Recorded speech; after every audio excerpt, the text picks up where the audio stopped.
Hi everyone, I just wanted to kind of show you the different types of 3D systems of equations, right? So we have three types. We have consistent, dependent, and inconsistent, okay? So case one here is our consistent system. There's exactly one solution, right, if everything is linear.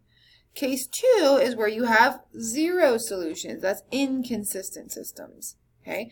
And that happens when either your planes are parallel, two of your planes are parallel and one crosses, or they kind of form this triangle shape where there is no intersection between all three.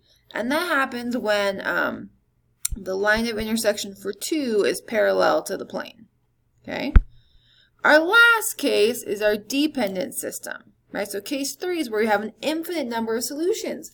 And there's two different types of dependent solutions. You can either have a line be your answer, and that's what's happening in this first case here, the star.